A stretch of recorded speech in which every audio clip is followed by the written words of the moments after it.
मेरे प्रिय छात्रों एवं छात्राओं, आशा करता हूं कि तुम सभी स्वस्थ एवं प्रसन्न होगे। आज के इस वीडियो में मैं तुम्हें स्वर्ग बना सकते हैं रामधारी सिंह दिनकर द्वारा लिखित कविता का भाव या व्याख्या बताने जा रहा हूं। यह कविता का दूसरा पार्ट है। पहले पार्ट का वीडियो मैं बना चुका हूं। जिन बच्चों ने अभी तक नहीं देखा है वह उसे देख सकते हैं। इसका लिंक डिस्क्रिप्शन में दिया हुआ है। तो अब मैं कविता का वाचन और भावार्थ और इसमें आए हुए कुछ कठिन शब्दों के अर्थ भी तुम्हें बताते चलेंगे। कविता ध्यान से देखो, पेज नंबर 79, यहाँ पे तीसरा पैराग्राफ। लेकिन विघ्न अनेक अभी इस पथ पर अड़े हुए हैं, मानवता की राह रोककर पर्वत अड़े हुए हैं।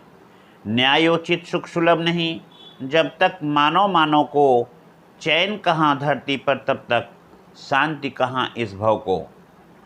जब तक मनुज का यह सुख भाग नहीं सम होगा, समित न होगा कोलाहल, संघर्ष नहीं कम होगा। कविता रामधारी सिंह द्वारा रचित है। स्वर्ग बना सकते हैं। जैसा कि तुम्हें पहले भी बता चुके हैं, यह कविता कुरुक्षेत्र के मैदान से अवतरित है। इस कविता में उस समय का वर्णन है जब महाभारत के युद्ध में महात्मा भीष्म पितामह सरसैया पे पड़े हुए हैं और महात्मा युधिष्ठिर को वह अपना अंतिम उपदेश दे रहे हैं। उपदेश देते हुए उन्होंने बताया कि हे युधिष्ठिर, यह धरती किसी की खरीदी हुई दासी नहीं है। यहाँ पे जितने भी व्यक्ति जन्म लेते हैं, धरती उन सभी को समान अधिकार देती है और उन सभी लोगों को इस धरती पर पाए जाने वाले जितने भी उपादान या पदार्थ हैं, उन सब पर वह उनको समान अधिकार भी देती है। लेकिन आज के युग में इतने सारे विघ्न बाधाएं मानवता की राह में मानो उनकी राह को रोक करके खड़े हुए हैं, जिसे पार करना असंभव सा है। यह मार्ग कठिन क्यों है? क्योंकि यहाँ पे मनुष्य स्वयं मार्ग को अवरोधित कर रहा है। धरती अपने प्रिय बच्चों के लिए, अपने परिवार के लिए, धरती के अंदर, धरती के बाहर जितने भी प्राकृतिक पदार्थ हैं दिए हुए हैं, लेकिन मनुष्य अपने कार्यों के द्वारा उसे बाधित कर दे रहा है। जैसे जात के नाम पे भेदभाव करते हैं, भाषा के नाम पे भेदभाव करते हैं, अमीरी गरीबी, ऊंच नीच, जितने भी भेदभाव जैसे रूप हैं, उन सब को दिखाकर, उन सब को गिना करके वह मानवता के विकास में बाधा के स्वरूप खड़े हो चुके हैं। यही कारण है कि प्रकृति द्वारा प्रदत्त सभी पदार्थों को सभी व्यक्ति आज नहीं पा रहे हैं, जबकि उनका अपना अधिकार है, लेकिन वह अधिकार से अपने वंचित हो जा रहे हैं। यह एक प्रकार का उनके जीवन के विकास के मार्ग में एक बहुत बड़ी बाधा है। इस बाधा को कवि ने पर्वत के समान अड़ा हुआ बताया है। दूसरे पैराग्राफ में देखो, कवि का कथन है, न्यायोचित सुख सुलभ नहीं, जब तक मानव को चैन कहाँ धरती पर, तब तक शांति कहाँ इस भव को। कवि का कथन है कि इस संसार में जितने भी पदार्थ हैं, सभी पदार्थों पे, इस धरती पे रहने वाले, इस धरती पर निवास करने वाले सभी जन का समान रूप से अधिकार है। जब तक न्यायपूर्वक उन्हें उनके अधिकार को प्राप्त नहीं करा दिया जा सकता, अर्थात जब तक वह न्यायोचित अधिकार नहीं पाते हैं, उन सुख सुविधाओं को नहीं पाते हैं, तब तक इस धरती पे रहने वाले व्यक्ति को न तो चैन होगा और न ही सुख होगा। और जब चैन और सुख खो जाता है तो शांति भंग हो जाती है और मनुष्य अशांत हो जाता है। अब इस पैराग्राफ के बाद वाला जो पैराग्राफ मैं तुमको देख रहा हूँ बहुत ही महत्वपूर्ण है, ध्यान से देखना। जब तक मनुज का यह सुख भाग नहीं सम होगा, समित न होगा कोलाहल, संघर्ष नहीं कम होगा। कवि रामधारी सिंह दिनकर जी अपने कविता के माध्यम से महात्मा भीष्म पितामह के उपदेश को महात्मा युधिष्ठिर को बताते हुए कहते हैं कि हे युधिष्ठिर, ईश्वर ने इस धरती पे जितने भी जीवों को जन्म दिया है उन सभी जीवों में मनुष्य प्राणी सबसे महत्वपूर्ण है, क्योंकि ईश्वर ने उसे चलने फिरने के लिए हाथ पैर दिए हैं और जो सबसे महत्वपूर्ण है वह है उसके बुद्धि का विकास। वह अपने बुद्धिपूर्वक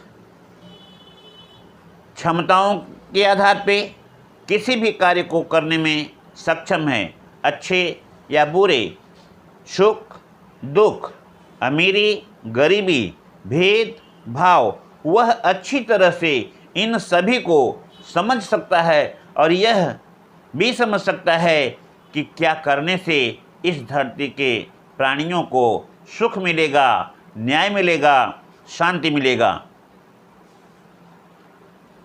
इसी बात को अर्थात मनुष्य का जो जन्म है, धरती पे जन्म लेने वाले सभी जीवधारियों में या वनस्पतियों में मनुष्य का महत्व सबसे अधिक है। इसी बात को गोस्वामी तुलसीदास जी ने अपने चौपाई में कहा है, बड़े भाग्य मानुष तन पावा, बड़े भाग्य मानुष तन पावा।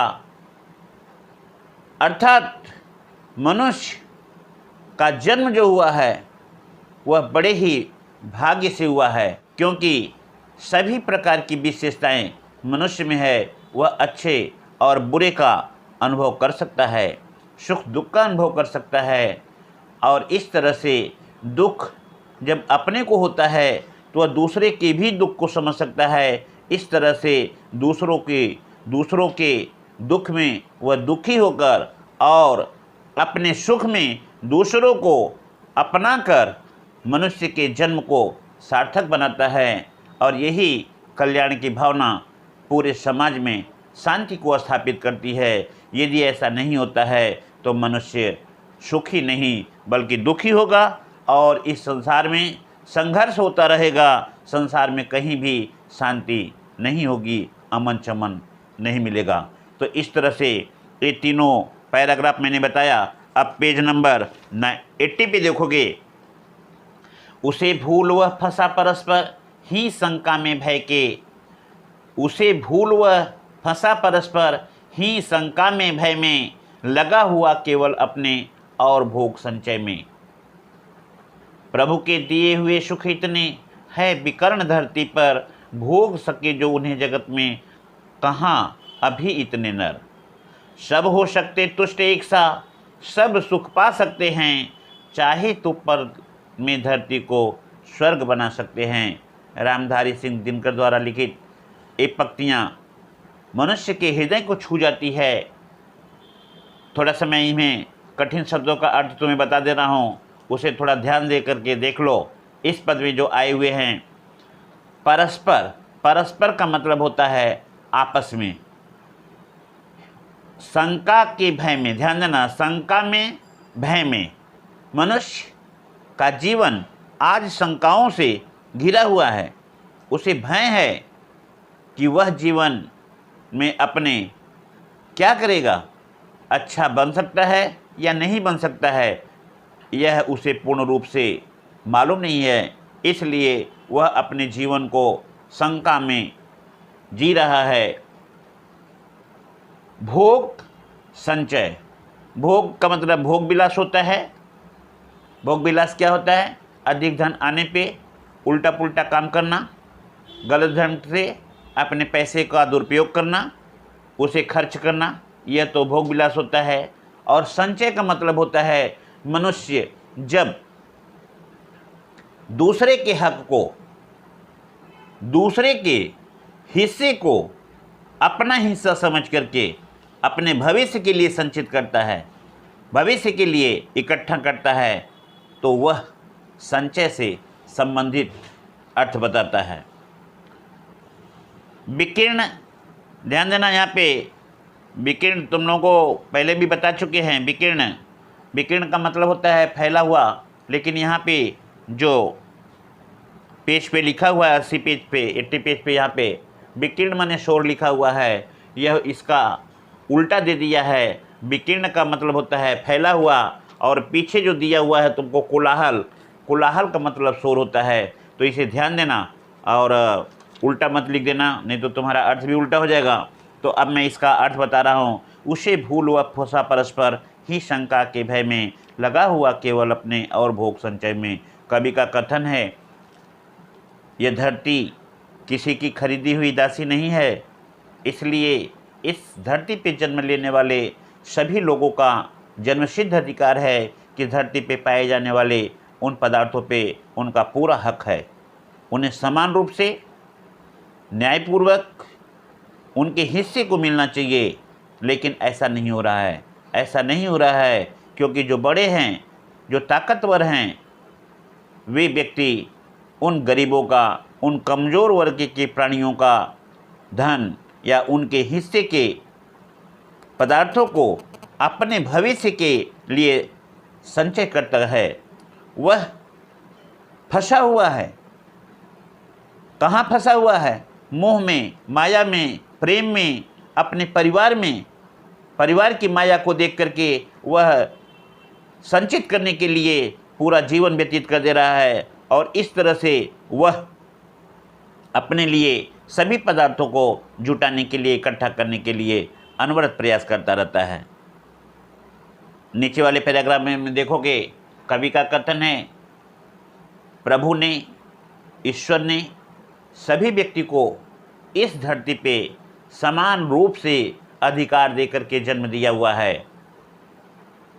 धरती पे जन्म लेने के कारण सभी लोग आपस में बराबर हैं। सभी को न्यायपूर्वक सुख मिलना चाहिए, न्यायपूर्वक पदार्थ मिलना चाहिए। उन पदार्थों पे उनका समान अधिकार है। ईश्वर इस धरती पर इतने पदार्थ दिए हैं, इतने पदार्थ दिए हैं, जितने इस धरती पे जन्म लेने वाले मनुष्य नहीं हैं। यहाँ कहने का तात्पर्य यह है कि धरती पे अभी उतने मानव का जन्म नहीं हुआ है जितना धरती के अंदर, धरती पर पदार्थ हैं, प्राकृतिक पदार्थ हैं, जिनका सेवन करके, जिनका उचित प्रयोग करके व्यक्ति अपने जीवन को सफल बना सकता है। अभी तक धरती पे इतने व्यक्ति नहीं जन्म लिए हैं कि वह धरती के संसाधनों का पूरी तरह से उपयोग कर सके, भोग सके, जो उन्हें जगत में कहाँ अभी इतने नर। कभी जोर दे करके कह रहा है कि प्रभु के द्वारा, ईश्वर के द्वारा दिए गए धरती में इतने पदार्थ है, धरती पे इतने पदार्थ हैं, फल फूल, धन धान्य, खनिज पदार्थ इतने हैं कि उतने व्यक्तियों का अभी जन्म नहीं है। उनका भोग करने वाले, उनका उपयोग करने वाले उतने प्राणी नहीं है। सब हो सकते तुष्ट, कवि का कथन है। धरती पे मिलने वाले पदार्थों का यदि सभी लोग समान रूप से उपयोग करें, समान रूप से उपभोग करें, न्यायोचित अर्थात न्याय के आधार पे, अधिकार के आधार पे यदि वे उसका सेवन करें, तो सभी व्यक्ति तुष्ट हो सकते हैं। तुष्ट का मतलब होता है संतुष्ट हो सकते हैं, प्रसन्न हो सकते हैं और एक दूसरे के साथ मिलजुल करके अपने जीवन को खुशहाल बना सकते हैं, सब सुख पा सकते हैं। धरती पर निवास करने वाले जितने भी प्राणी हैं वह सभी व्यक्ति अपने को, अपने जीवन को सुखी बना सकते हैं, संपन्न बना सकते हैं यदि वह इस तरह से मानवोचित गुणों का विकास करे, मनुष्य के जन्म को सार्थक करे और समान रूप से सबको उस पर अपना अधिकार देना समझे, तो धरती पे पाए जाने वाले पदार्थों का समान रूप से उपभोग करेंगे, संतुष्ट होंगे, सुखी होंगे और एक दूसरे को प्रेम की भावना से मिलेंगे, एक दूसरे के सुख दुख में शरीक होंगे और इस तरह से यदि वह चाहें तो आपस में मिलजुल करके भेदभाव की भावना को दूर करके आपस में गले मिल करके इन सुख संपन्नता के साधनों को उपयोग में लाएंगे और एक दूसरे को सुखी बना करके स्वयं सुखी बनेंगे। और इस तरह से यदि उनकी भावना मनुष्यता की रहे तो वह चाहें तो एक पल में इस धरती को स्वर्ग से भी सुंदर बना सकते हैं। अर्थात स्वर्ग के जितने भी साधन हैं, स्वर्ग के जितने भी सुख हैं, जो अलौकिक सुख है, उस अलौकिक सुख को वह लौकिक सुखों में बांट करके सभी लोगों को खुशहाल बना सकते हैं। तो इस तरह से आज का यह कविता रामधारी सिंह द्वारा लिखित मैंने इसका वाचन किया, कठिन शब्दों का अर्थ बताया और तुम्हें भावार्थ बताया। हाँ, एक बात ध्यान देने योग्य है, जैसा कि तुम जानते हो कि परीक्षा तुम लोगों का सामने ही है और यह परीक्षा इस बार जो है MCQ की तरह से होगा, तो इसलिए कविता के अर्थ को, कविता में संबंधित जो शब्दार्थ है कठिन शब्दों का, उसका भी अर्थ देखना, कवि का जीवन परिचय अच्छी तरह से देखना, रचनाएं क्या हैं उनको भी देखते रहना। और यदि इस तरह से तुम्हारा जो है MCQ के क्वेश्चन आते हैं तो उन्हें तुम्हें करने में आसान होगा। ये नोटिस तुमको पहुंच भी गया होगा या अगर नहीं पहुंचा होगा तो पहुंच जाएगा कि परीक्षा जो है तुम्हारा जो है बिल्कुल सामने है और यह परीक्षा MCQ की तरह से होगा। तो मैं अब यहीं पे अपने कविता को विराम देता हूं और तुम सभी को इसी के साथ साथ धन्यवाद देता हूं।